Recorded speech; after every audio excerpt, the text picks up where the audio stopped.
Assalamualaikum warahmatullahi wabarakatuh. Kami dari kelompok 4 akan membahas mengenai kewarisan mahfud dan konsta. Hukum kewarisan adalah salah satu bagian dari hukum perdata yang secara keseluruhan merupakan bagian kecil dari hukum kekeluargaan dan sangat erat kaitannya dengan kehidupan manusia.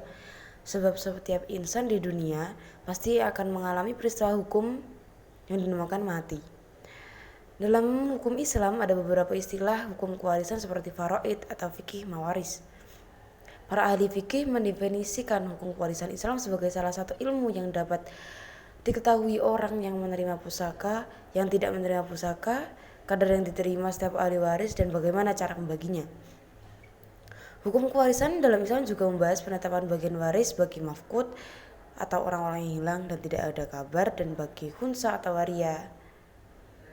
Maka dari itu kami akan menjelaskannya. Kewarisan mafqud menurut fikih. Kewarisan menurut fikih dalam bahasa berarti atau lenyap, atau bisa diartikan dengan sesuatu dikatakan hilang apabila ia tidak ada. Seorang hilang dalam fikih disebut mafqud, adalah orang yang terputus beritanya sehingga dia tidak diketahui apakah masih hidup atau mati. Orang ini sebelumnya pernah hidup dan tidak diketahui secara pasti apakah ia masih hidup atau tidak. Wahbah Az-Zuhaili dalam karyanya Fikih Islam wa Adiluhu mengemukakan pengertian orang yang hilang adalah orang yang tidak ada dan terputus beritanya. Hidup dan matinya tidak diketahui, baik tempatnya diketahui atau tidak diketahui. Hal ini tidak dianggap jika orang itu tidak diketahui hidup dan matinya. Kalau saja dia diketahui tempatnya tapi tidak diketahui atau matinya, maka dia adalah orang yang hilang. Pandangan ulama mazhab tentang mafqud. Pandangan ulama Hanafi dan Syafi'i berpendapat bahwa suami atau istri orang yang hilang dan harta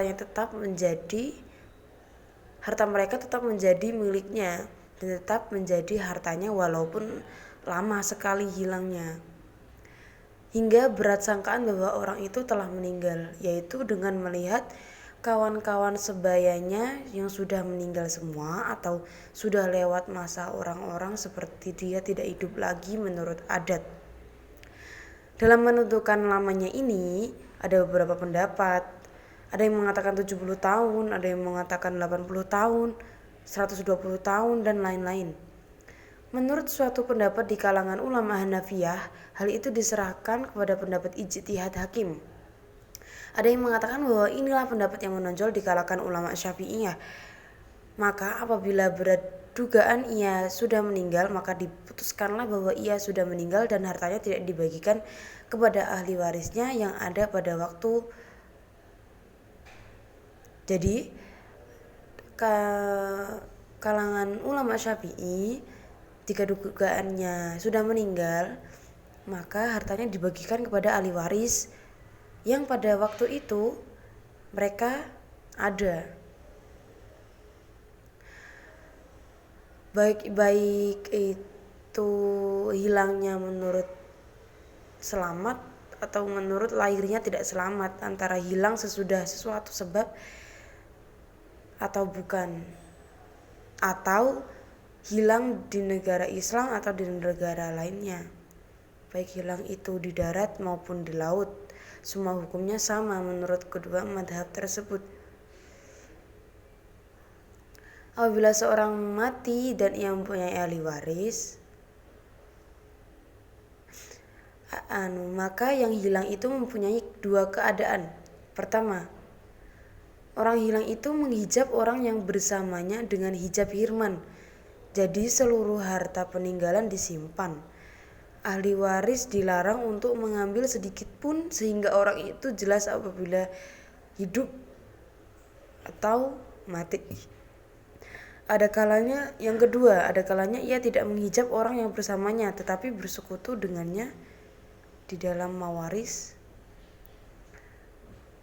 Ahli waris mendapat bagian terkecil dari dua bagian, yaitu bagian orang hilang yang masih hidup dan bagiannya Bila mati seperti keadaan orang banci, maka orang yang mewarisi dalam segala keadaan dan tidak berkurang bagiannya diberikan haknya kepadanya. Penjelasan selanjutnya yaitu menurut undang-undang material berupa undang-undang atau dan KHI. Dalam perundang-undangan tersebut, pasal KHI pasal 96 ayat 2 pembagian harta bersama bagi seorang suami atau istri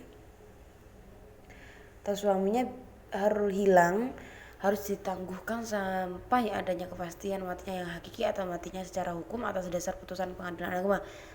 Pada pasal tersebut menyebutkan bahwa pernyataan matinya seorang suami atau istri karena kematian dimaksud pasal 38 huruf A UU nomor 1 1974 yang akan dijadikan dasar hukum dalam menuntut hak atas pembagian harta bersama. Kemudian pasal 171 huruf B KHI disebutkan bahwa pewaris adalah orang yang pada saat meninggalnya atau dinyatakan meninggal berdasarkan putusan pengadilan beragama Islam meninggalkan ahli waris dan harta peninggalan. Dalam kompilasi hukum Islam yang berhubungan dengan mafkud terdapat pada pasal 116 poin B yang menyatakan bahwa salah satu pihak meninggalkan pihak lain selama 2 tahun berturut-turut tanpa izin dan tanpa alasan yang sah atau karena hal lain di luar kemampuannya. Itu dijadikan dasar hukum dalam menuntut hak atas pembagian harta bersama. Kemudian pada pasal 171 huruf B KI disebutkan bahwa pewaris adalah adalah orang yang pada saat meninggalnya atau dinyatakan meninggal berdasarkan putusan pengadilan beragama Islam meninggalkan ahli waris dan harta peninggalan. Mungkin itu saja yang bisa saya sampaikan. Materi selanjutnya akan dijelaskan oleh Zita Maidava. Terima kasih. Saya Zita Maidava melanjutkan materi Mbak Fatki. Untuk menguraikan lebih lanjut tentang pusaka mafkhud, perlu diadakan pemisahan dalam fungsinya. Yang pertama sebagai mewaris, yaitu orang yang mewariskan harta peninggalannya kepada para ahli waris. Yang kedua sebagai waris, yaitu orang yang mewarisi harta peninggalan ahli warisnya yang telah meninggal dunia. Sebagai mewaris atau yang mewariskan, para ulama telah sepakat menetapkan bahwa harta milik si mafkhud itu harus ditahan terlebih dahulu, sampai ada berita yang jelas bahwa ia benar-benar telah meninggal dunia, atau diberi vonis oleh hakim tentang kematiannya. Selama belum jelas atau belum ada vonis hakim tentang kematiannya, harta miliknya tidak boleh dibagi-bagikan kepada ahli warisnya. Mereka mengemukakan 2 alasan sebagai berikut. Yang pertama, sebagaimana diketahui bahwa salah satu syarat pusaka mempusakai itu ialah adanya kematian si muwaris, baik mati hakiki maupun mati hukumi. Padahal si mafkhud masih diragukan tentang kematiannya. Yang kedua, membagi-bagikan harta milik si mafkhud kepada ahli warisnya atas dasar kegaibannya semata-mata, padahal ada kemungkinan ia masih hidup, adalah membahayakan atau merugikan padanya, bahwa itu harus ditolak secara mutlak sebab menurut dalil ia masih hidup. Oleh karena itu, ia masih mempunyai hak milik penuh terhadap harta bendanya. Jika pada suatu waktu ia muncul kembali dalam keadaan hidup, sudah barang tertentu ia dapat mengambil kembali seluruh harta bendanya yang sedang ditahan. Tetapi kalau ia benar-benar telah meninggal dunia atau telah divonis oleh hakim tentang kematiannya, para ahli waris yang masih hidup di saat kematiannya yang hakiki maupun hukumi dapat mewarisi harta bendanya yang sedang ditahan, sedang mereka yang telah mati mendahului kematiannya atau mendahului tanggal penetapan vonis kematiannya, walaupun jarak tidak lama, tidak dapat mempusakai, kecuali kalau berlakunya vonis kematian tersebut berlaku surat dari tanggal dikeluarkan vonis dan mereka masih hidup pada tanggal berlakunya vonis kematiannya. Sebagai waris atau yang mewarisi, kebanyakan para fikih sependapat bahwa bagian dari si mafkhud yang bakal diterimakan kepadanya ditahan dahulu sampai jelas persoalannya. Hal ini disebabkan karena yang pertama, sebagaimana diketahui bahwa salah satu syarat mempusakai bagi orang yang mewarisi itu ialah hidupnya orang yang mewarisi. Di saat kematian orang yang mewariskan, padahal hidupnya mafqud yang mewarisi masih diragukan. Yang kedua, memberikan harta pusaka kepadanya beserta adanya kemungkinan kematiannya adalah menimbulkan bahaya atau kerugian bagi para ahli waris.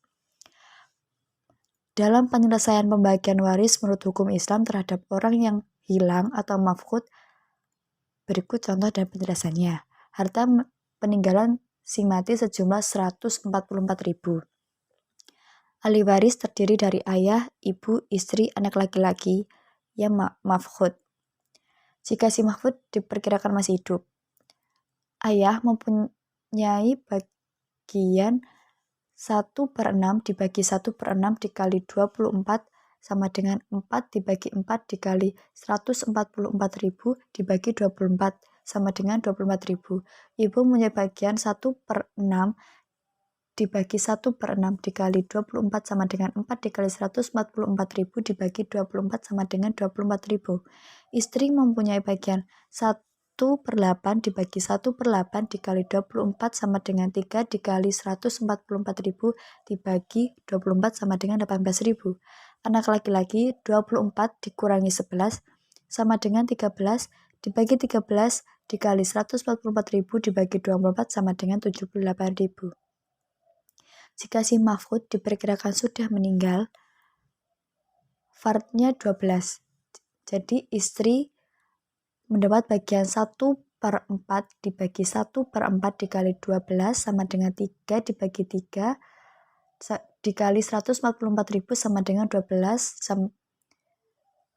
sama dengan 36.000. Ibu mempunyai bagian 1/3 sisa dibagi 1/3 dikali 9 sama dengan 3 dibagi 3 dikali 144.000 dibagi 12 sama dengan 36.000. Ayah mempunyai bagian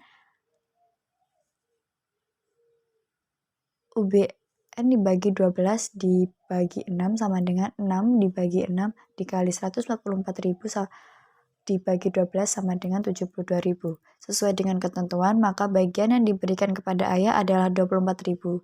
Ibu adalah 24.000, istri adalah 18.000, dan bagian yang ditahan untuk anak laki-laki yang mafqud adalah 78.000. Jika ia kembali dalam keadaan hidup, si mafqud berhak mengambil bagiannya itu. Akan tetapi, kalau ia tidak kembali selama waktu ditunggu-tunggu kedengarannya, maka para ahli waris disempurnakan bagiannya dengan menganggap bahwa ahli waris hanya mereka saja tanpa ada anak laki-laki. Terima kasih. Itu yang dapat saya sampaikan.